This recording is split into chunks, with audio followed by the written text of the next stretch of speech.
Sveiki, brangieji, iš tikrųjų, koks džiaugsmas tarnauti, džiaugtis ir dalintis Dievo žodžiu. Dabar esu irgi Stony Stantone ir nuostabi bendruomenė Living Rock Church ir džiaugiuosi jų patarnavimu.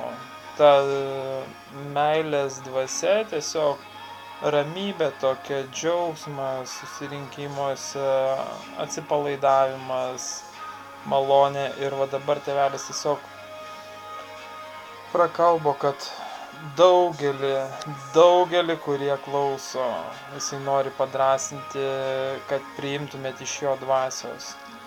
Yra daug pas jį dalykų, kurie jums padovanoti.